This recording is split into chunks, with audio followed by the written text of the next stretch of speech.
하겠습니다. 저 친구가 왜 한강에 뛰어내렸을까? 왜 한강에 뛰어내린 사람이 한두 사람이 아니에요. 다른 친구들도 여러 명이 뛰어내렸는데 왜 뛰어내릴까? 삶에 대한 의미와 목적을 상실한 겁니다. 이 얘기를 우리는 실존적 공허라라고 얘기하는데, 삶의 의미와 목적을 잃어버린 사람들, 그런 사람들이 최종적으로 생각하고 결행하게 되는 게 죽자라는 생각입니다. 그래서 이렇게 한강에 가고 목매에서 죽으려고 가고 그렇습니다. 근데 목매에서 죽으려고 갔는데 3번이나 목을 맨 사람이 있어요. 제가 물어봤죠. 왜 안 죽고 왔냐라고 물어보니까 차마 발이 안 떨어지더라고요. 여기 목 메고 이렇게 돌 위에서 발만 띄면 되는데 발이 안 떨어지더라고 얘기해요. 죽는 게 쉽지 않습니다. 죽으러 뛰어드는 게 쉽지 않아요.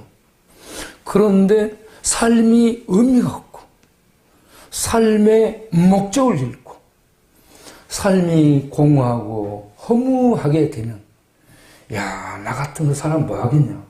그래서 죽으러 간다는 얘기입니다.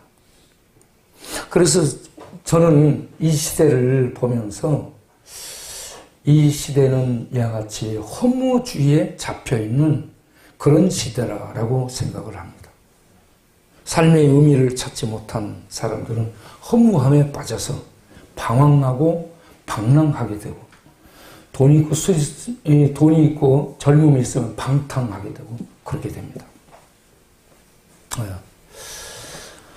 자, 이렇게 허무주의를 사는 이런 사람들이 자기를 뭔가에 이렇게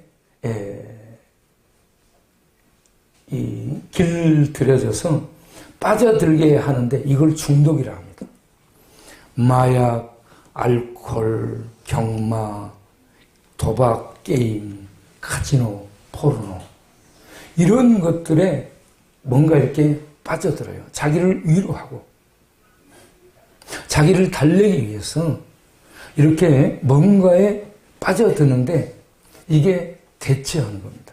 그래서 중독에 잡힌 시대, 그래서 이 시대를 허무주의 시대, 또 중독 시대라고 얘기를 할 수 있습니다. 그런데 이들이 허무함 속에 뭔가에 중독된 속에서 찾는 게 있습니다. 그 찾는 게 뭘까? 참의 세계를 찾습니다. 참의 세계, 진리의 세계. 진리의 세계는 헛되지 않은 것을 얘기해요. 이 땅에 있는 것 모든 것이 다 잡으면 뭔가 있을 것 같은데 헛된 것들입니다. 솔로몬이 이스라엘의 아버지 후광을 입어서 왕이 된 솔로몬 왕이 그의 모든 지식과 지혜를 동원해서 궁구하고 살핀 다음에 써놓은 전도서 1장 2절을 보면 모든 것이 헛되고 헛되며 모든 것이 헛되고 헛되니 헛되도다 라고 말을 하고 있습니다. 그가 모든 걸 다 잡아보고 경험하고 누려봤는데 헛되더라라는 얘기입니다. 이런 헛됨, 이런 허무, 허상을 사람들은 잡아, 쫓아가. 그래서 성철 스님 같은 저 친구는 칠갑사는 해인사에서 성철 스님을 만나서 공부를 했던 친구, 어릴 때 동자성으로. 절에서 한 20년 조계종에 들어간 친구가 있어요. 부인하고 이혼하고, 그리고 머리 깎고, 그리고 진리를 찾아 절에 들어갔어요. 그래서 승려 대학을 졸업했어. 정식으로 승려의 자격증을 얻고 절에서 20년을 승려로 살았어요. 뭘 찾았냐? 진리를 찾았습니다. 참을 찾았어요. 허상이 아닌 실제의 세계를 찾았는데 절에서 찾지를 못한 거예요. 그래서 이 친구가 내려왔어요. 절에서 내려왔어. 그리고 어디로 갈까? 어느 교회를 갈까 해서 교회를 여기저기 찾아다녔어요. 그러다가 마지막에 온 교회가 우리 교회입니다. 우리 교회에 와서 학습 세례를 받았어요. 네. 그래서 진리는 헛되지 않은 실제를 얘기하는데, 참의 세계를 얘기하는데, 이게 절에 없습니다. 철학 속에 없습니다. 인터넷 정보, 인공지능 속에 없습니다. 하늘에 있는데 그 하늘에 있는 진리가 우리에게 성경을 통해 기록되어 있습니다. 문자로 기록되어 있는데 겉으로 보면 문자지만 그 속에는 살아있는 생명이 숨쉬고 호흡하는 하늘의 진리의 실제가 성경에 기록되는데 이게 가려져 있고 덮어져 있습니다. 그래서 일반 사람들의 눈으로는 보이지가 않는 거예요. 봐도 안 보이는 거예요. 모든 사람이 방황하고 뭔가 중독돼서 돌아다니는데 이 실제 참의 세계를 찾아다니고 있다라는 얘기입니다. 그래서 우리 교회들이 이걸 던져줄 수 있는 교회가 돼야 될 줄로 믿습니다. 우리는 15셀이 있어요. 셀 리더들을 제가 책을 읽고 발표를 하도록 했는데, 저번에 우리가 빅터 프랭클의 이 죽음의 수용소를 읽고 이렇게 돌아가며 발표를 하도록 했죠. 그 중에 발표를 우리의 전사님이 제일 잘했습니다. 네. 우리에게 딱 맞는 그런 발표를 했습니다. 빅터 프랭클이 수용소에 들어가서 부모님 돌아가시고 자기 와이프 다른 곳에서 죽고 자기 주변에 있는 모든 사람들이 죽어나가. 거기에 들어온 사람들은 무엇이 목적이냐? 생존입니다. 어떻게 살아남을까?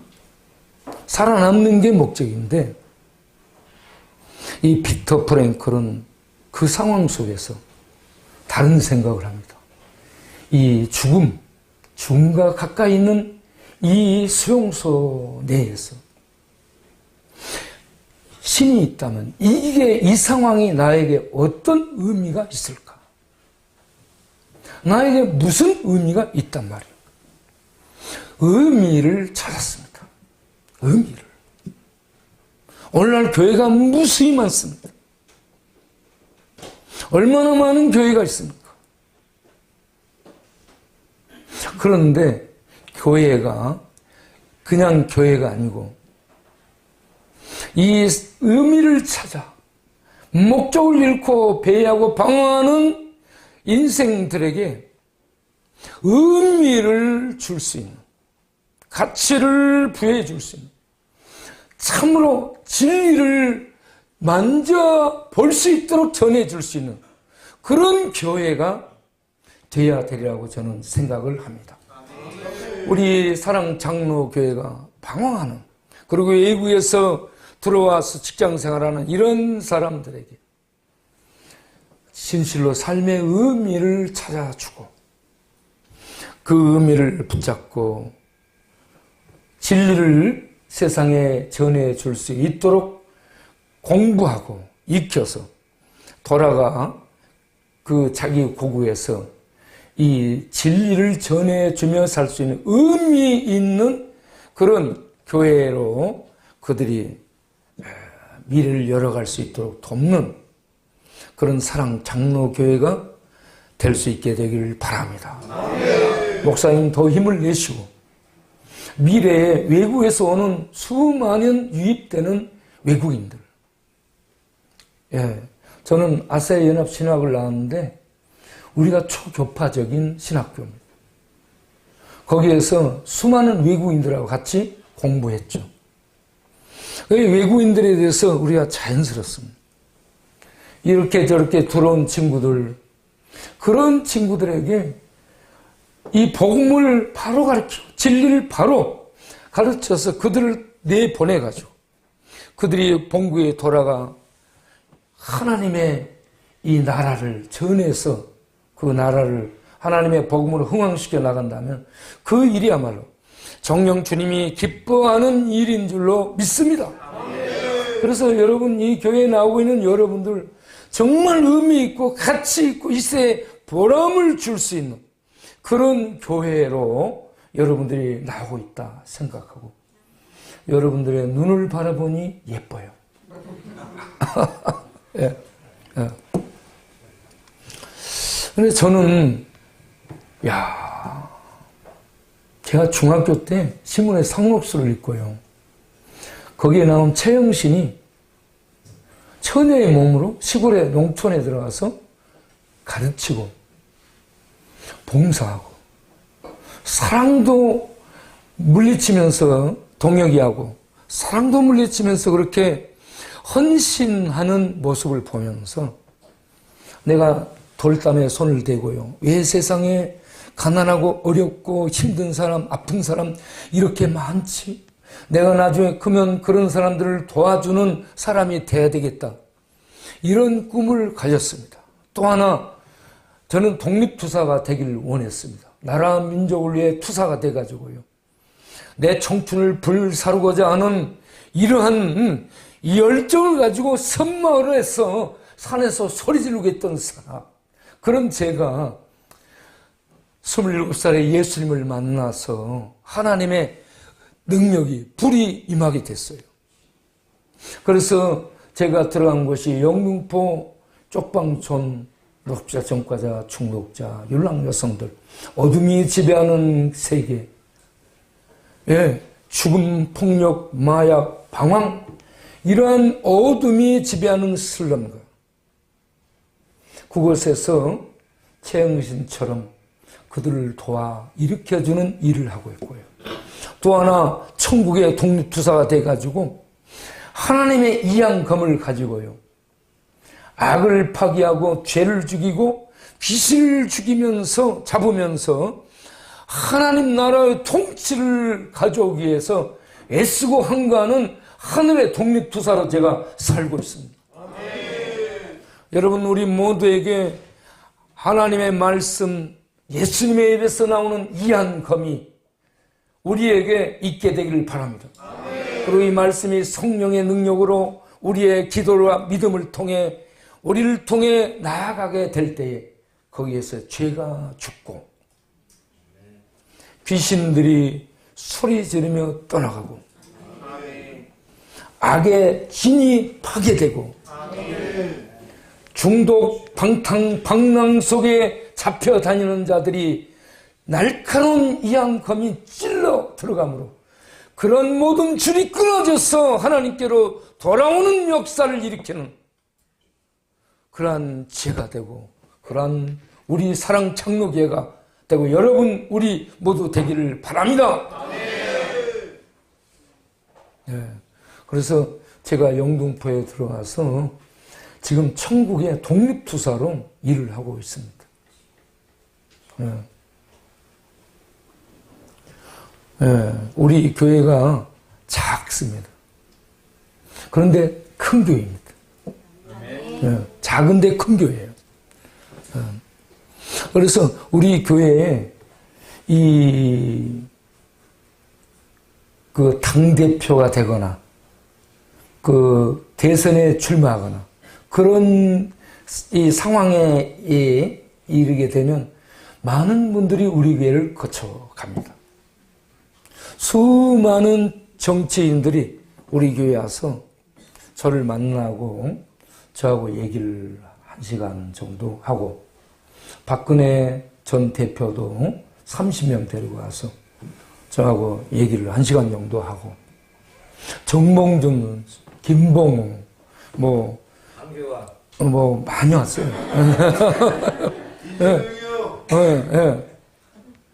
여러분들이 와서 예배 참석하고 제가 왜 검사들 이렇게 잘 못하는가 하고 지적을 하기도 하고 그렇습니다. 오늘 우리 매스컴을 보면 법 공부한 사람들이 법을 제대로 안 지켜서 그 난리 법석들을 떨고 있는 걸 보지 않아요? 예? 여러분, 법 공부한 사람들 법 지키는 거, 예? 우리가 법 지키면은 이런 문제가 안 생기죠. 법 공부했는데 법을 잘 못 지키는 게 인간입니다. 성경 시대로 돌아가면 성경에 바리새인 서기관들이 법 공부를 하고 율법 수호자로, 율법 학자로 공부하고 가르치고 삶 속에서 그걸 실행했던, 그래서 유대 사회를 율법 위에 서도록 그렇게 가르치고 인도했던 선생들입니다. 그런데 예수님이 오셨어요. 율법을 내신 예수님이 오셔가지고 지적하잖아요. 너희는 율법을 지키지 않는다. 아니, 우리가 율법을 가르치고 다 지켰는데 무슨 소리야? 너희들은 율법을 지키지 않았어. 살인하지 말라. 그랬으면 살인을 그들은 안 한 것만 살인 안 한 것으로 하는데 형제를 미워하는 것도 이미 살인한 거예요. 간음하지 말라 그랬으면 그들은 간음 안 한 것으로 아는데 마음속에 여자를 보고 생각만 해도 이미 간음한 것이라 율법에 대한 다른 해석을 하면서 너희는 율법을 공부하고 가르치고 행하지만 하나도 지키지 않고 있다라고 지적을 하는 겁니다. 그래서 자기네들의 자기네들의 근본을 무너뜨리는 이 예수를 그냥 두면은 도저히 유대 사회가 지탱이 될 수 없으니까 예수를 죽여야 되겠다고 생각하고 유대 신학을 가지고 유대주의를 가지고 유대 백성들을 동원하고 그들의 소리를 이용해서 하나님의 아들이라 했다고, 하나님의 아들이 메시아 그리스도라고 했다고 해서 그를 못 박아 죽이게 되는 이런 무서운 일을 저지른 게 율법을 가진 율법학자들의 선동으로 그렇게 된 겁니다. 그래서 성경을 봐도 법 공부한 사람들이 법을 안 지키고, 오늘 이 시대를 봐도 법 공부한 사람들은 법을 안 지키고, 그럼 법을 모르는 사람들은 법을 지키냐? 또 모르는 사람은 모르니까 못 지키는. 네. 그래서 하나님의 법을 알아도 못 지키고 몰라도 못 지키고, 우리는 하나님의 법을 지킬 수 있는 사람이 아무도 없다. 그래서 성경은 모든 사람이 죄를 범하였다라고 말씀을 합니다. 하나님의 영광이 이르지 못하더니라고 결정을 보도하고 있습니다. 하나님의 영광은 하나님의 본체, 하나님의 전형, 하나님의 실체를 얘기하는데 하나님의 실존 앞에 나갈 수 없는 게 죄의 문제입니다. 그래서 하나님의 아들이 나타나게 된 게 이 죄, 인간에게 있는 치명적인 문제, 죄와 덩어리 손등을 넘기면 죽음이 같이 있는 것. 죄와 죽음이 같이 있는 이 어둠의 세력을 죽이고 처리하기 위해서 하나님의 아들이 인간 역사 속에 오신 줄로 믿습니다. 그렇게 해서 우리들의 죄를 짊어지고 죄로 말미암은 죽음의 저주를 파괴하기 위해서 죽음 속으로 들어갔죠. 그리고 유대인들에게 버림받고 자기 백성들에게 버림받고 제자들이 버리고 도망가고 마지막에는 하나님이 버립니다. 그래서 엘리 라바 사박다니 하면서 하나님께 버림받아 저주 속에 던져지게 되죠. 죽음의 저주, 지옥의 저주 속에 던져지면서 거기에서 십자가에서 우리의 죄를 제거하고 십자가에 못 박아 죄를 죽이고 죽음 속에 들어가 죽음의 세력을 찢고 파괴한 다음 마귀의 세력을 잡고 다시 왕으로 생명으로 부활하신 예수, 이 예수를 진리로 알고 예수를 믿어 하늘 생명 속에 이 땅에서 들어가 그 생명을 이 땅에서 호흡하며 숨쉬며 그 생명을 살고 있다면 우리는 그 생명의 삶을 살지 않을 수 없게 되는 줄로 믿습니다. 제가 영등포에서 하고 있는 일은 생명의 사역입니다. 선한 일, 최영신처럼 좋은 일을 하는 게 아니고요. 그런 마음을 먹었지만 그런데 저는 지금 생명을 그들에게 흘려보내고 생명을 떠먹이고 생명의 생수를 마시게 하고 생명을 만지도록 해주는 사역을 하고 있습니다. 우리 교회들이 하나님의 복음을 설명만 하고 있습니다. 설교. 인터넷에 보면 설명하고 설교하는 거 너무나 많아요. 그래서 세상 사람들은 그것 별로 듣지 않습니다. 보지도 않습니다. 세상 사람들이 원하는 건 뭐냐? 생명을 만질 수 있는 것. 천국 생명을 삶을 통해 보여주는 것. 보이지 않는 천국의 실체를 삶을 통해 나타내 보이는 것. 예수님의 왕적 권세, 예수님이 왕이시라며 모든 걸 통치하는 왕의 권세를 나타내 보이는 이런 교회의 삶이 보여지기를 원하지 맨 설교만 하고 있어. 맨 설명만 하고 있어. 그러니까 교회에 대해서 실증을 느끼는 거야. 이제 그만 좀 얘기해. 그만 말해. 알아. 다 알아. 이제는 보여줘. 지금은 보여줌으로 설교하는 시대입니다. 이 인정하십니까?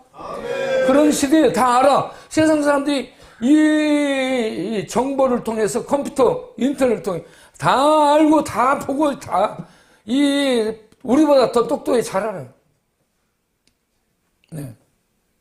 그렇기 때문에 그들에게 이런 거 막 이렇게 못하는 것보다 삶을 통해서 천국의 실제성을 보여주는 거예요. 예수를 통해 나타난 생명 있잖아. 죄를 파괴하고 죽음을 죽이고 이 마귀가 손도 못 대는 이 생명, 가장 강력한 이 부활의 생명을 우리들이 보여주는 삶을 살아야 되려고 믿습니다. 그러면 얘기 안 해도 그냥 사람들이 저 사람 보니 정말 예수님이 있는 것 같다. 천국이 있는 것 같다. 하나님이 있는 것 같다. 라고 말할 수 있도록 사는 우리들이 돼야 될 줄로 믿습니다. 제가 영등포에 들어가게 된 게 청량리에서 전도하다가 노숙자들을 만났습니다. 그래가지고 여러분들 어디에 삽니까? 물어보니까 영등포역 에끼마이 골목에서 삽니다. 그래요? 우리가 찾아가겠습니다. 제가 하나님의 이름으로 이름도 모르고 성도 모르고 어디 사는지도 모르는 그 사람들하고 약속을 했어요. 약속하면 지켜야죠. 손해가 날지라도 약속하면 지켜야 됩니다. 그렇잖아요. 그 노숙자들 그들하고 제가 그냥 아무 것도 모르는데 약속했어요. 약속한 다음에 그들이 기다릴 것 같아가지고 찾아 들어간 겁니다. 그들을 만난 게 1987년 6월이고요. 제가 노가대하고 일을 해가지고 그들을 찾아 들어간 게 1987년 9월이며 9월 초에 그들을 찾아 들어갔어요. 영등포에 들어가서 보니까 길가에 사람들이 질비하게 쓰러져 있고 여기저기 사람들이 무리지어 술 마시고 싸우고 있고요. 그리고 지나다니는 사람들은 전부 부상당했어요. 뭐 붕대 감고 뭐 하고 목발 짚고 사고 나고 싸우고 해가지고 막 이런 데는 뭐 전투에 참가하고 온 사람들 같아. 그리고 쪽방 이렇게 들어가서 보니까 방만 있어요. 화장실도 없고 주방도 없고 방만 딸랑 있고 창문이 있는 집도 있고 창문이 없는 방도 있고. 와, 내가 놀랐어요. 그래가지고 밖에 나와서 제가 쪽방 전도한 다음에 밖에 나와서 하나님을 쳐다봤어요. 하나님 하고 쳐다보니까 눈물이 팍 나오는 거예요. 그때 제가 30살이었습니다. 눈물이 팍 나와. 그래서 하나님 이들을 어찌합니까? 하고 하나님을 바라보니까 누가복음 10장 36, 37절에 있는 이 말씀, 율법사가 질문한 거, 그것도 머리 좋고 공부 많이 한 율법학자, 율법사가 질문한 내용들을 끝에서, 그 내용 끝에서 이 사람 중에 누가 강도 만난 자의 이웃이 되겠느냐라고 질문해요. 그러니까 가로되 자비를 베푼 자니이다, 이렇게 대답을 하잖아요. 그래서 주님이 말씀합니다. 가서 너도 이와 같이 하라. 할렐루야. 아멘. 그래서 그때 하나님이 저에게 이 말씀을 떠올려 주시고, 말씀을 통해서 이 지역 상황을 보게 하고, 이곳에 있는 사람들이 전부 다 강도 만나 죽어가는 사람들이다. 강도 만나 죽어가는 사람에게 누가 필요하겠느냐? 이렇게 자비를 베푼 사마리아인이죠. 유대인이 지금 거기에 맞아가지고 두들겨 맞고 다 뺏기고 죽어가고 있어. 그런데 유대인들은 사마리아인들을 미워하고 사람 취급도 안 했어요. 그러면 가가지고 밟아버릴 수 있잖아요. 그런데 그런 어떤 이 감정을 극복하고 찾아가서 살려내고 치료해주고 여관으로 데려가서 돌봐주고 밤새 정성을 다해 보살피고 돈까지 털어주고, 그리고 이 사람을 돌봐달라고 부탁하고, 한 영혼을 위해서, 강도 만나 죽어가는 한 영혼을 위해서 자기의 시간 바쳐, 정성 바쳐, 물질을 쏟아, 그리고 후속적인 조치까지 부탁해서 이 영혼이 살아날 수 있도록 돕는 일을 하는, 이게 사마리아인, 그것도 선한 사마리아인이라는 얘기입니다. 그래서 주님이 저에게 가서 너도 위와 같이 하라 라고 말씀을 해 주셔서, 제가 그때 중국 선교를 나가려고 준비하다가 영포 중국 그곳에 잡혀가지고 그 말씀에 잡혀서 지금까지 이 그곳에서 사역을 해오고 있습니다. 그렇게 사역을 해온 지 38년이 넘었습니다. 38년이 하토로 치게 되면 38 따라지, 끝수가 안 좋을 때는 따라지지만 광을 잡으면 38 광땡이 되는 거예요. 네, 그래서 제가요, 거기 보니까 대부분의 이 강도 만나 죽어가는 사람들이 따라지 인생이에요. 흑사리 껍질처럼 존재의 의미를 잃고, 예, 자기도 세상이 버리고 가족이 버리고 자기도 자기를 버렸어요. 그래서 존재의 의미를 잃어버리고 자기 존재감을 잃어버린, 살아야 될 의미를 잃어버린 이런 사람들이 대부분이라 보니까 술 마시고 돈 생기면 도박하고 경마장 가서 말꼬리 잡고, 예. 그렇지 않으면 힘 있을 때 우리 동네에 유랑 여성 200~300명이 바글바글했어. 백창기 이 친구가 거기에 들어온 이유가 고등학교 때 와서 여자를 맛본 거야. 그래가지고 고등학교 졸업하고 그 동네에 들어와서 지금 한 40년 정도 됐는데 이 친구가 우리 동네 노숙인간 문화재가 됐어요. 어군이랑 같이. 대장이지요. 예. 대장. 예. 여러분, 노숙자의 전형, 문화재를 보려면 우리 동네 와가지고 백창기를 찾기 바래요. 이 친구가 내가 안 보이면은 막 내 욕을 해요. 일명이 이 새끼 개새끼 막 욕을 해. 그러다 내가 딱 가잖아. 그러면 아이고 담임 목사님 나오셨습니까?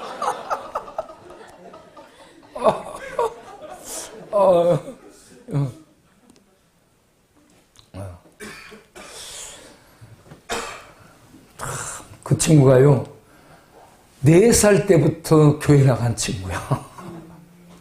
그리고 중고등학교를 미션 스쿨을 다녔어요. 그런데 성경은 몰라. 찬송가만 많이 알아. 찬송가 28장 복에 거는 강림하사, 또 예수 사랑하시는 이런 찬송을 알아. 4줄을 가까이 하면 찬송을 하는데, 야, 미션 스쿨 다녔으면 성경 기절을 한 기절이라도 대박. 성경 기절은 하나도 모르는 거예요. 찬송가만 아는 거예요. 그래서 그 안에 말씀이 없는 거예요. 교회는 왔다 갔다 했죠.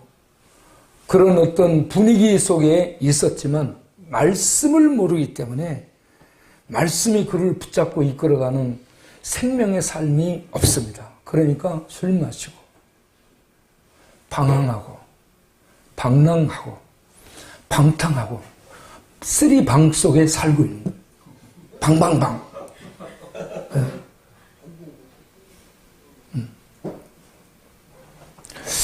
이런 친구들을 만나서 제가 할 일이 뭘까? 네.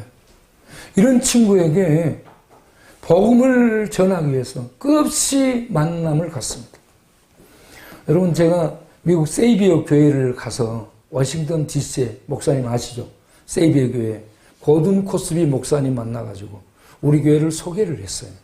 그리고 우리 교회에 놓고 같이 기도회도 하고 그렇게 했었는데 그 교회가 나중에 보니까 참 훌륭한 교회.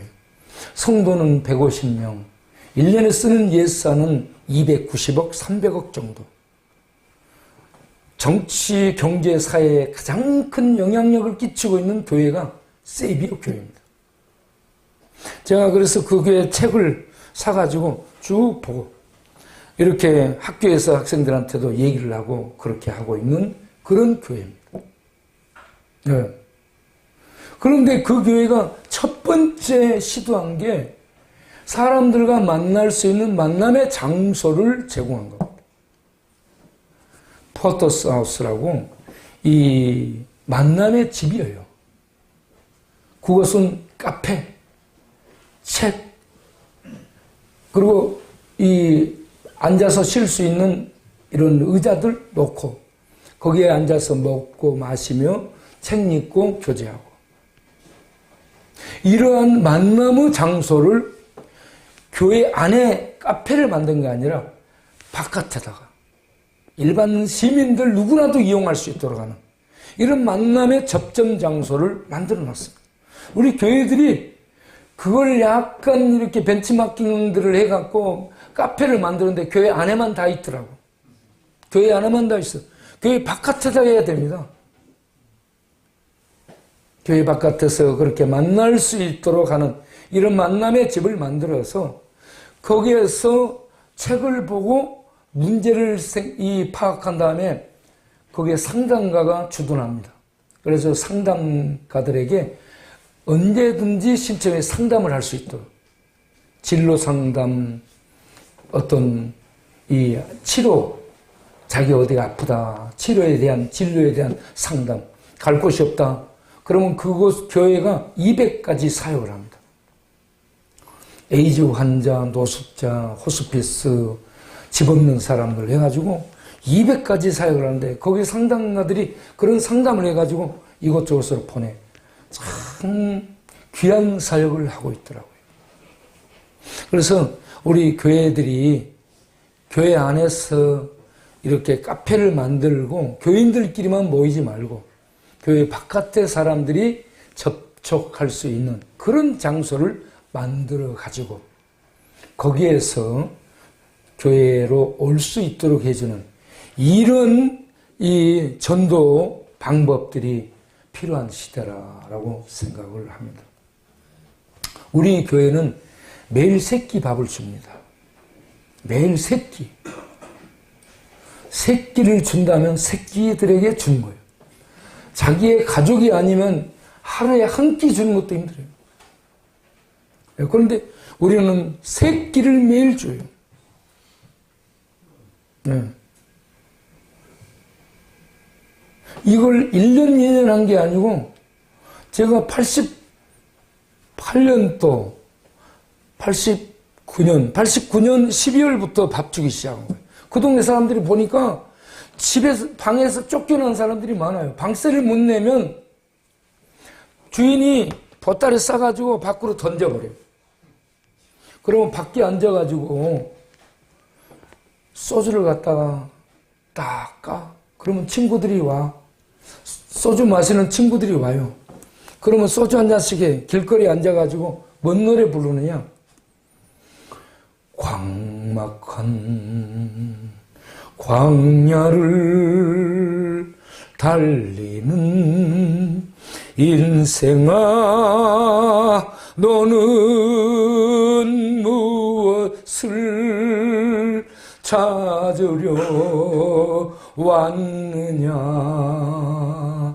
이래도 한 세상, 저래도 한평생, 돈도 명예도 사랑도 다 싫다. 2절 불러요? 이래도 한 세상, 저래도 한평생. 그러면서 야, 마셔라, 부어라 해가지고 거기서 술 마시고 거기 떨어져 자. 네, 이런 사람들을 보면서 밥 주고, 그리고 데리고 와서 우리 방에서, 3병짜리 방에서, 예배당에서 방에서 자게 하고, 그리고 나하고 같이 자고, 다음에 일 나가. 노동일 나가게 하고, 그리고 나중에는 장사하는 법을 제가 가르쳐가지고 장사하게 하고, 그리고 이 친구들 직장 잡아주기 위해서 제가 여기저기 돌아다니고, 예. 그렇게 하면서 이런 친구들을 데리고 와서 같이 먹고, 같이 자고, 같이 일 나가고, 이런 일들을 시작을 한 것이죠. 네. 그 중에 제가 만난 사람 중에 이제 2사람을 소개하면, 한 사람은 선희 엄마라고, 내가 첫날 만난 사람이에요. 이렇게 직각으로 올라가는 계단 90도예요. 완전 직각으로 되어 있는 이 계단 위에 이 다락방에가 살고 있는 분인데, 올라갔어요. 올라가서 제가 보니까 옛날에는 곤노라고 있어서, 곤노인가? 그런 거 있었어요. 그래가지고 양판하고 있는데 머리를 수건으로 찔끔 동이고 있더라고요. 아픈 거야. 그래서 제가 기도해 주고 나서 복음을 전했어요. 그랬더니 바로 그 자리에서 예수님을 영접했어. 이분이 우리 교회 첫 번째 신자가 된 거예요. 예. 그래서 3평짜리 예배당에서 예배를 드릴 때에 이분이 와서 이제 예배 드리고, 그러던 어느 날 이렇게 접시에다가 토마토를 썰어가지고 가지고 왔어요. 보니까 집어먹을 것이 없네. 포크도 없고 이쑤시개도 없네. 이건 뭘로 먹으라는 거지? 하고 있으니까 손으로 탁 집어서 주는데, 이분은 2층에 살고 있기 때문에 손을 씻을 일이 없어요. 네. 손에 이 때가요, 뭐한데, 이 토마토는 물이 많잖아. 집어갖고 오는데 새까만 때국물이 막 흘러내려요. 근데 이걸 집어갖고 저한테요, 아, 그래. 그래서 제가 아 하니까 그걸 저한테 쏙 먹여주는 거야. 그래서 딱 보고 있더라고. 이 양반이 때국물 흐르는 걸 다 먹을까? 그러고 보고 있는데 제가 그 눈치를 채고요, 다 때국물까지 씹어 먹어버렸습니다. 그랬더니 이분이 보고 있다가 손뼉을 딱 치면서 오메 진짜네 그러는 거예요. 내가 합격한 거예요. 성교사 시험을 그 양반이 친 거예요. 내가 합격했어요. 그러고 난 다음에 제 무릎을 붙들고 울면서, 그때 제가 전도사였으니까, 전도사님, 우리는 다른 데 가면 동전 주고 내쫓습니다. 그래서 우리만의 교회를 여기다 세워주십시오. 이렇게 붙들고 얘기하는데, 아니 이게 하나님의 음성으로 들리는 거야. 여러분, 제가 그곳에 처음에 갔을 때 하나님은 누가복음 10장 36, 37절 말씀을 통해 저에게 말씀하셨고요. 때로는 이렇게 사람을 통해서 말씀합니다. 그래서 사람을 통해 이렇게 말씀하는데, 와, 하나님이 이들을 위한 교회를 세우기를 원하는 거라. 그럽시다라고 제가 대답을 했죠.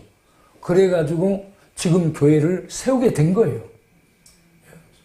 네. 우리 교회를 세우게 될 때에 어떻게 세웠냐? 우리는 돈이 없으니까 교회 세우려는 생각도 못하고 있었어요. 그때 우리가 IMF 터지고 한 120, 30명이 한꺼번에 천막교회에서 먹고 자고 하면서 하루에 1,200~300명의 밥을 주고 있을 때,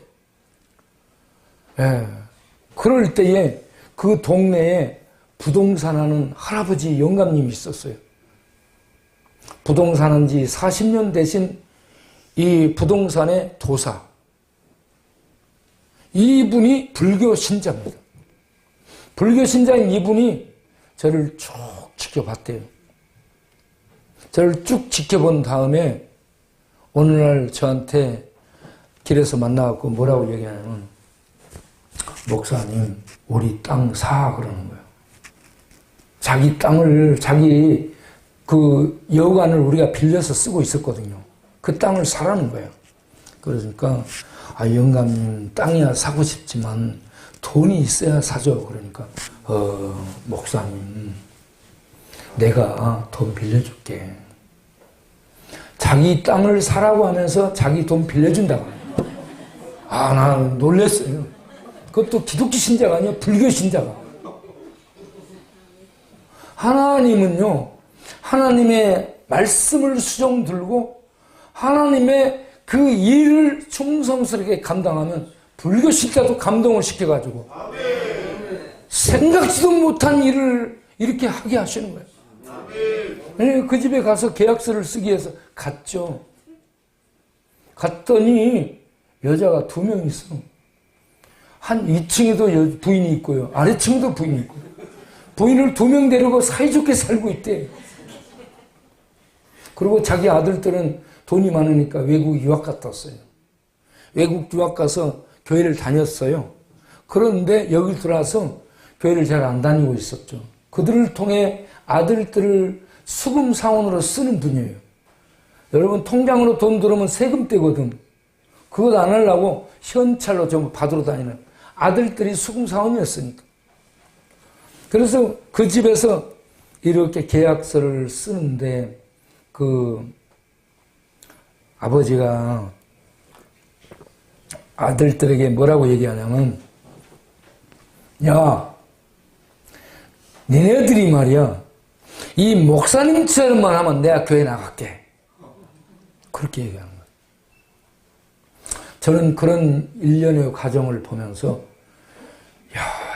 불교 신자도 우리들의 행동을 예의주시하고 있구나. 안 보는 것 같은데 다 보고 있습니다.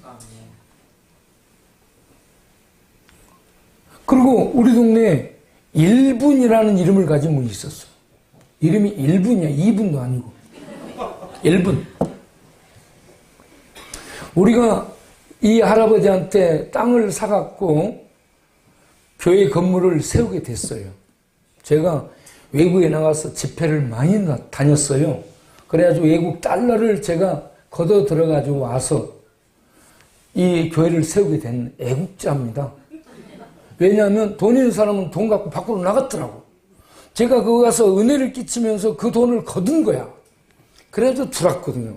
그러니까 제가 상당히 애국자잖아요. 달러를 가지고 들어왔으니까. 전혀 반응이 없네.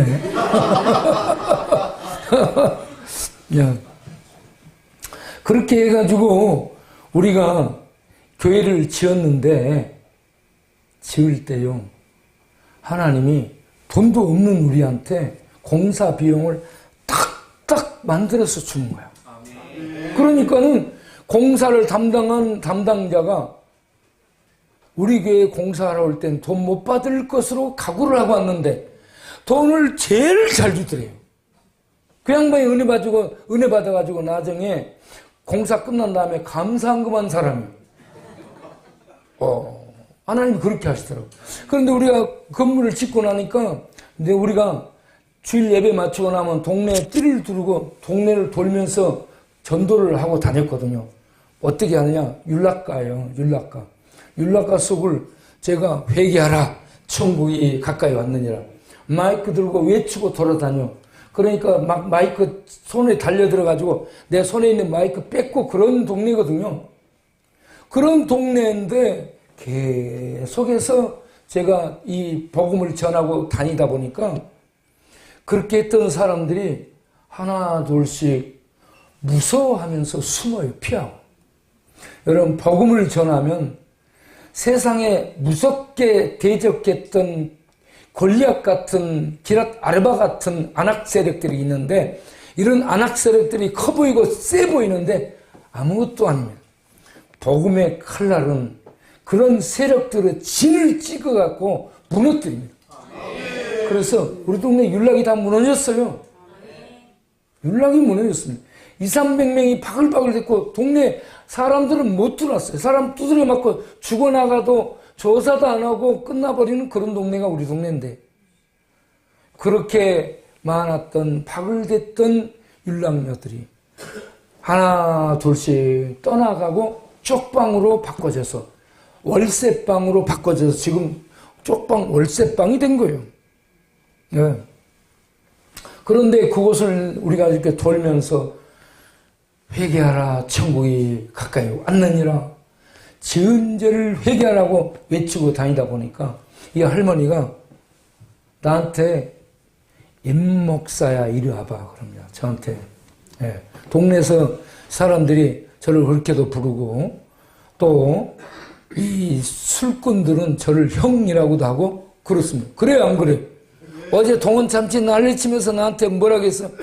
형 그러잖아. 예.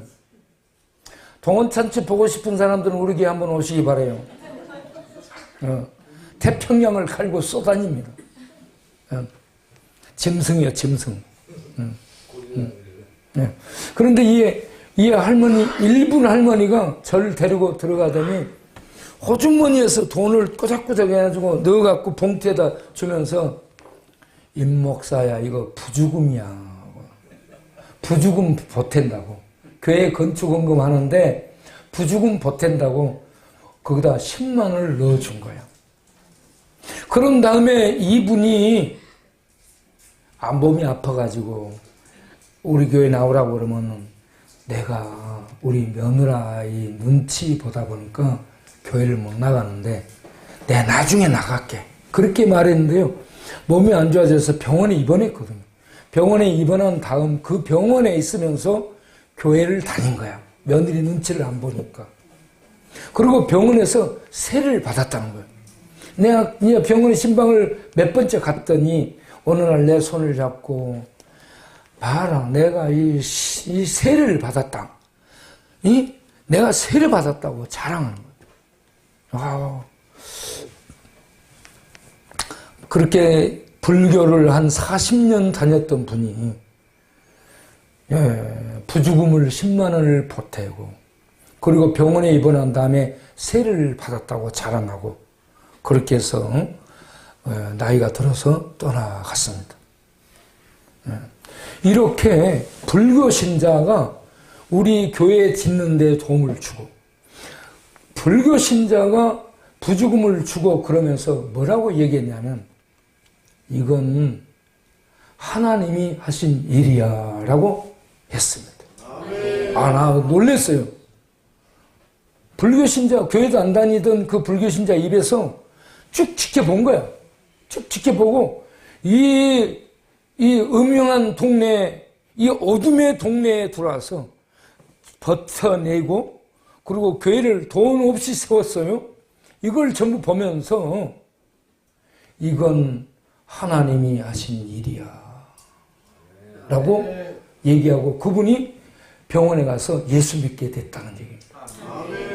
이렇게 우리는 하나님을 보여주는, 설명만 할 것이 아니라 보여주는 삶이 필요하다. 이걸 지속적으로 하게 되면 사람들의 마음이 감동을 받아서 열려지게 되는 줄로 믿습니다. 그래서 이 시대에 우리는 이런 일을 해야 되는데 그걸 우리 표어가 선한 사마리아인으로 살자입니다. 선한 사마리아인으로 살자. 그러면서 동네를 돌고 돌아다닙니다. 밥 주는 일하고 거기에서 매일 또 예배 드리고, 우리 최선 목사님도 설교를 한번 하신 적이 있습니다. 우리 덕도 많으시고 겸손하신 목사님도 오셔서 설교를 한번 하시고, 여러분 오셔서 특송도 좀 하시고 그러시면 좋겠다 생각이 듭니다. 배식 봉사도 하고, 날마다 밥을 이렇게 주니까 이 배식 봉사할 사람들이 늘 필요합니다. 그런데 이제 제가 첫날 그 동네에 들어간 날 동네를 주름잡고 있던 세력들이 있었는데, 한 사람은 하야시고요, 한 사람은 미남이야, 한 사람은 포주들의 두목이고, 한 사람은 쓰리꾼 왕초, 미남이는 쓰리꾼 왕초. 이 두 사람들이 동네를 주름잡고 있었는데, 그 하야시 밑으로 이제 돼지 있고 바보 있고, 바보 밑에 이런저런 패거리들이 있고 그렇습니다. 그런데 이 하야시 동생, 내가 전도하러 들어간 집이 하야시네 가게였어요. 나는 몰랐지. 들어가서 그 사람에게 저 가게 주인에게 예수 믿으라고 전도를 했죠. 그런데 말도 안 하고 쳐다보지도 않더라고. 그러고 있는데 밖에서 소리를 지르면서 뭐야! 아! 그러면서 소리 지르고 들어온 친구가 있어. 누구야? 그러면 내요 그래야지. 그건 누구야? 내요. 한번 해보겠어요. 그건 누구야? 아니 내가 전도를 하고 있는데 그 한 친구가 소리를 팍 지르면서 들어오는 거야. 그러니까 그 하야씨가 저 새끼한테나 전해서 사람 만들어 보라고 얘기하는 거예요. 그래서 제가 돌아서 가지고 그분을 향해 다가가니까 그분이 제 멱살을 탁 잡고 밖으로 끌고 나갔습니다. 밖으로 이걸 꽉 잡고 끌고 나갔어. 이걸 너무 조이니까 내가 좀 놓으라고 얘기했어. 좀 놓고. 그래 밖에 나갔더니 나를 딱 잡고, 그래, 야, 예수가 밥을 주냐 떡을 주냐. 그러니까 내가 예수는 밥도 주고 떡도 주고 더 좋은 것도 줍니다. 아 그래, 그러면 나 술 좀 마시게 돈 좀 주라. 나 돈 줄 수 없어요. 그러면 뭘 줄 수 있나? 내가 밥은 사드릴게. 그래? 그러면 나 그 앞에 식당 있어요. 국밥 한 그릇 사주라. 그래서 내가 국밥을 사준 거예요. 그렇게 해서 2년이 돼가지고 그 양반이 충이 삼촌이야. 우리 교회를 나오게 됐죠.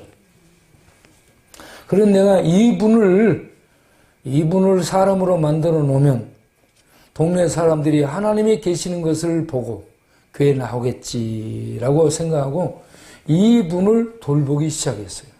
술 마시고 금방 나가 싸우고 쓰러지고 피 터지고 소리 지르고 그렇게 돌아다녀.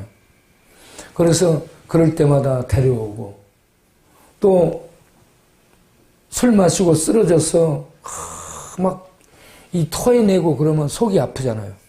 그러면 데리고 와서 궁창에서 굴러 더럽혀진 그런 이 상태를 씻어주고, 그리고 라면 끓여가지고 속 달래가면서 술 마시라고 그렇게 하고, 저녁에는 밖으로 못 나가게 묶어놓고, 제가 수갑을 채울 줄 알고 포송을 묶을 줄 아는, 제가 수경사 헌병대 출신이기 때문에 이 친구를 묶어가지고 못 나가겠는데 자다 보면 풀러놓고 나가 돌아다니고 술 마시고 또 싸우고. 저는 낮에 일하고 공부하고 하니까 피곤해 잠에 떨어지면 모르는데 이 친구는 밖에 나가서 술 마시고 또 싸우고 들어요. 그러면 또 끌어다 놓고 이렇게 하면서 사람 만들기 위한 노력을 쏟았습니다. 그런데 어느 날 이 친구가 그 앞에 사람들 모여있는데 부엌에서 칼을 가지고 나왔어. 칼춤을 추기 시작하다. 앞에 앉아있는 기철이 가서 가슴을 팍 찔렀어. 그러니까 기철이가 담배 피우고 있다 담배가 푹 떨어지더라고. 그 상황을 다 봤어. 그런데 우리 몸에 갈비뼈가 속에 보호를 하고 있더라고. 찔렀는데 갈비에다가 푹 하고 안 들어가.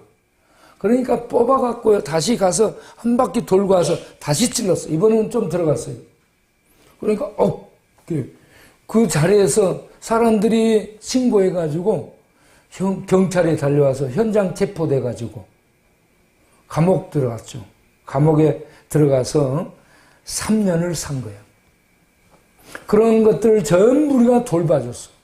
내복 사다 주고 명치금 보내고 사식 필요하다면 먹을 것 갖다 줘. 그렇게 돌봤어. 우리는 지금도 겨울이 되면 곧 이제 다음 달에는 전국의 교도소 신방을 다녀야 돼. 우리는 교도소 들어간 사람이 많아요. 그래서 우리 동네를 별들의 고향이라고 해요. 별이 없는 사람이 없어요. 별 서너 개는 얘기도 못해. 동원 참치는 별이 37개라고 얘기하거든요. 별들의 고향. 여러분도 우리 동네에 오려면 별을 만들어 갖고 와야 돼. 방법은 간단해. 파출소 가서 엎으면 되는 거야. 그렇게 해서 이분을 10년을 돌봐요. 제가. 바다로도 데리고 가고 산으로 데리고 가고 강으로 데리고 가고 지방으로 데리고 가고 그러면서 이 사람이 술을 안 마시도록 그 친구들을 데리고 술 안 마시도록 그때 15인 봉고차를 제가 사가지고 이 친구를 데리고 이곳저곳 데리고 다니면서 치료하기 위해서 애를 썼어. 그렇게 하기가 10년이 지났는데 어느 날 대야에다가 소주를 7병 따라서 마시고 이게 속에서 파열이 일어나가지고 죽은 거예요. 그래서 이분을 제가 백제화장터에 가서 장례를 치러드렸습니다. 장례를 치러드리고 그리고 그 함께 이렇게 모시는 그곳이 있어요. 그 bun걸 거기다 쏟는 데가 있는데 거기에다가 이분을 쏟아붓고 그러고 버스를 타고 돌아오는데 버스 안에서요. 내가 진짜 들었어. 이 가슴에 쌓아 올렸던 탑이 무너져 내리는 소리가 와르르 나는 거야. 그래서 내가요. 속에 산숨이 나오는데 이제 어떻게 하지? 그리고 동네를 들으니까요. 제가 버스에 내려서 걸어가는데 비틀비틀 했습니다. 비틀거리더라니까. 여러분 10년 공든탑이 아무 열매 없이 무너져 내릴 때에 비틀댑니다.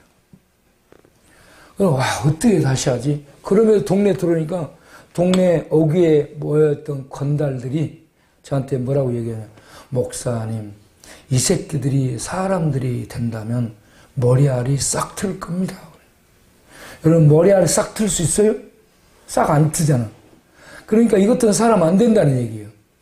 그런데 제 속에서 하나님의 음성이 소리를 쳐요. 에스겔 37장에 마른 뼈들도 하나님의 말씀이 들려지고 성령의 생기가 그들에게 모아서 임하게 되면 그들이 살아나게 되고 하나님 앞에 쓰임받는 군사가 된다는 것. 그래서 당신네들의 눈에는 안 들릴지 모르지만 하나님의 말씀이 들어가고 성령이 역사하면 이들이 살아날 수 있어. 예, 그렇게 속에서 다른 반응이 일어나면서 제가 들어갔습니다. 그렇게 해가지고 이 사역을 또다시 시작을 하게 된 거죠. 10년 사역했다가 실패했는데 이번에는 전과 27번 고등학교 때 선생을 패고 나온 친구. 아까 우리 칠갑선도 고등학교 때 선생을 패고 나왔어요. 야탑 고등학교 다녔거든 이 친구는. 예. 그런데 그 친구도 선생을 패고 그리고 나와서 조폭 속에 들어가. 얘도 광주에 들어가서 광주에 내려서 오비파 속에 들어가서 광주에 김태촌, 조양은, 이동재 세 파가 있었거든. 그 중에 이동재파에 들어가서 10년을 조폭 생활한 거예요. 그런데 그 친구도 조폭 속에 들어가가지고 고등학교 때 이제 그만두고 나와서 보스의 명령으로 손도끼를 들고 와서 사람을 죽인 거예요. 그리고 소년연구소를 들어가기 시작했어요. 그래서 감옥 생활만 19년 반을 한 거예요. 20년을 가까이 감옥 생활한 거예요. 네, 그 얘기를 듣고 야, 20년이면 박사학위를 받아도 너댓글을 받을 수 있는 세월이잖아. 그 귀한 세월에 감옥 생활을 하면서 인생을 낭비하고 탕진했다니 와, 막 기가 막히는 거예요. 그래서 이들이요 목적도 없이 산 거예요. 우리 갈래말래가 이름을 갈래배라고 지었는데 그가 부르는 노래, 그를 울리는 노래가 있어요. 목적도 없이 난 방황했네. 응? 그 다음에 없이 살았네.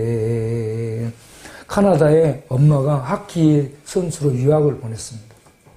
유학을 보냈는데 학교에 적응을 못하고 고등학교 때 유학을 보냈는데 학교에 안 다니고 디스코장으로 출근하고 디스코장에 가서 마약하고 술 마시고 담배 피고 그러면서 인생을 어둠 속으로 계속 들어간 거예요. 그리고 학교를 그만두고 미국으로 건너가서 미국에 10년 동안 노숙했어요. 노숙. 미국은 노숙과 중독의 천국입니다. 노숙과 중독의 천국. 그런데 가는 데마다 노숙자 쉼터들이 있어요. 그런데 이 친구는 살펴보고 구세군이 제일 잘하니까 구세군 쉼터만 찾아가요. 그렇게 해가지고 노숙 생활을 10년에 노숙 박사학위를 받은 거야. 노숙 박사학위를 받아가지고 드디어 한국으로 돌아왔어요. 그래서 지금 노숙자들에게 그렇게 하면 안 돼라고 가르치고 있잖아요. 들어와서 삼촌이 물장사를 했어요. 북청 물장소. 그래가지고 그 물장사를 하면서 우리 교회를 알게 된 거예요. 우리 교회에 생수를 대줬거든요. 생수 사업을 하면서. 그러다가 대기업이 들어와가지고 중소기업들이 전부 망했어요. 그럼 망하게 되니까 직장을 잃게 된 거예요. 그렇게 돌아다니다가 우리 교회로 와서 우리 교회에서 노숙자 쉼터에서 생활을 하게 된 거죠. 그런데 이제 문제는 마약은 한국에 없으니까 마약은 안 하게 됐는데 담배를 못 끊었습니다. 그러다가 작년인가 재작년인가 담배를 끊었어요. 40년 피워온 담배를 끊었습니다. 여기 이 자리에 담배 아직 못 끊은 사람 있습니까? 담배를 불 붙여가지고 거꾸로 물고 다니길 바랍니다.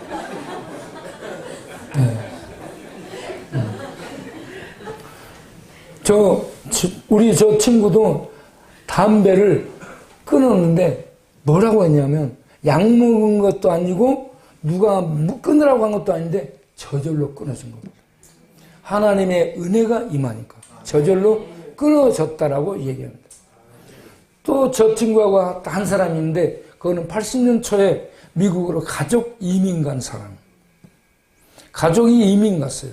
이 양반은 다마가 1000다마야 프로예요, 프로. 그래서 이 친구가 큐대를 잡고 있으면 우리 죄기사는 손도 못 대. 죄기사는 350치거든. 당구장 가지 마. 그런데 이분이 미국으로 가가지고 다마 때문에 망한 사람입니다. 그 미국의 이민간 교포들이 쓸쓸하고 고독하니까 불러내가지고 다마 치고 술 마시고 그 다음에 가는 게 마약이죠. 그래가지고 마약 중독자가 됐습니다. 그래가지고 연방법원에서 추방을 당했어요. 계속 들락날락 하다 보니까 미국에서 추방시켰어요. 추방해가지고 들어온 게 이제 한국에 들어와서 몇 군데를 거쳐 다니다가 우리 교회로 왔습니다.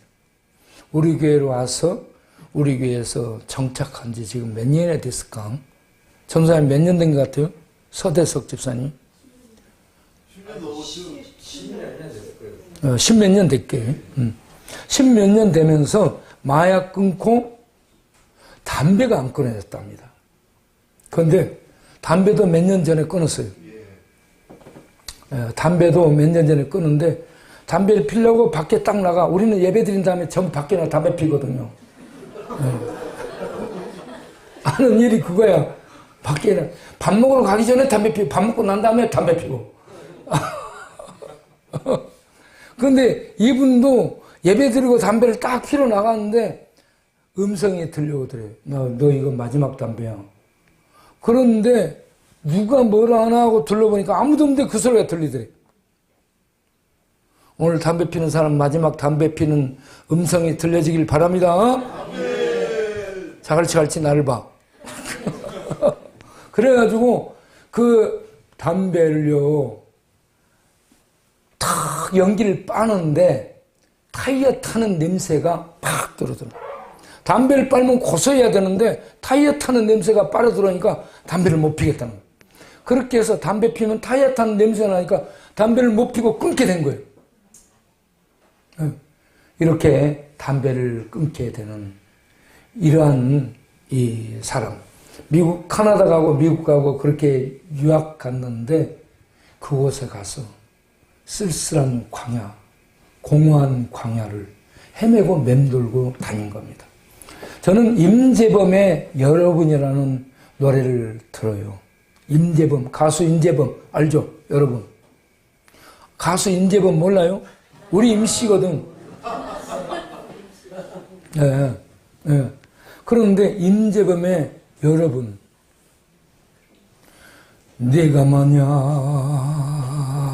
외로울 때면 이렇게 나가는 노래 있잖아요. 이 노래가 내가 들을 때에 왜 사람들이 이렇게 저기에 빠지는가 보니까 임재범의 목소리가 공허 자체예요. 공허한 거예요. 공허한 사막 속을 목소리가 달리고 있어요. 그래서 사람들이 공허하고 고독하고 쓸쓸한 사람들이 그 목소리 따라서 빨려 들어가면서 공허 속에 공감하고 들어가는 거야. 그러니까는 거기에 빨려가지고 이러고 있어요.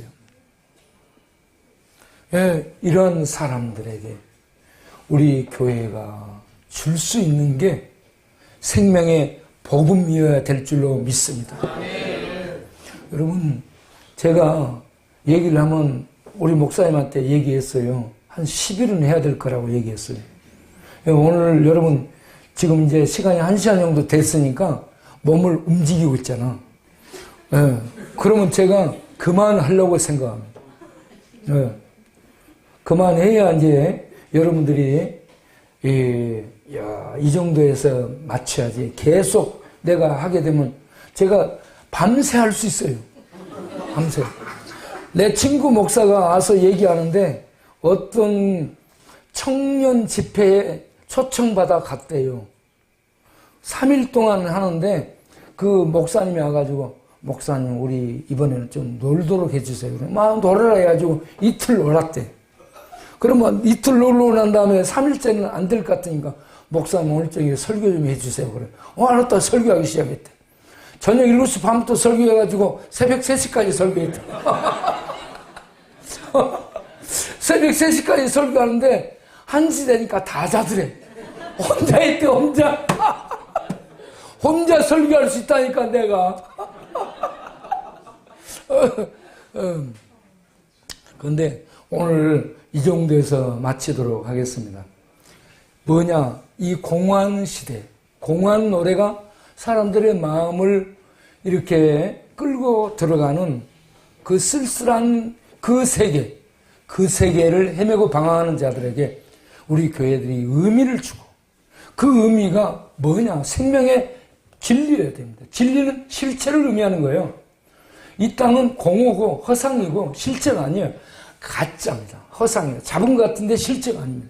그런데 진리는 불변이고 실제의 세계, 실제입니다. 그래서 이 진리를 우리가 줄 수 있어야 되는데 예수님이 이 땅에 오셔서 말씀하셨잖아요. 내가 진리다. 내가 곧 길이요, 진리요, 생명이다. 하나님께로 나아가는 길은 하늘에서 내려오신 예수님만이 길이고 그 길을 만든 그 재료가 진리입니다. 이 땅은 전부 과학이고 철학이고 어떤 인문학이나 이런 것들로 사람들의 토대를 쌓고 있는데 예수님은 하늘의 진리로 길을 내셨습니다. 그래서 믿음으로 그 길을 들어서면 생명이 주어지는 줄로 믿습니다. 나는 길이요 진리요 생명이라는 이 예수를 붙들고 이 예수를 생명의 떡으로 주고 생수로 마시고 방에서 잘 수 있도록 보험을 주면서 진리를 만지도록 진리를 떠먹도록 진리를 마시도록 해서 진리로 말미암아 사람들이 살아나서 방탕을 끊고 공허와 허무와 허상의 세계를 벗어나서 실제의 세계, 참의 세계, 이 땅을 넘어서 이곳에 들어와 있는 참 진리의 세계를 줄 수 있도록 해주는 그러한 우리 성도님들, 그러한 우리 목회자들이 되어야 될 줄로 믿습니다. 이 일을 가서 너도 이와 같이 하라. 이 일을 하라. 이걸 할 수 있는 우리 모두가 될 수 있게 되기를 바랍니다. 오늘 여기서 마치겠습니다. 기도하겠습니다.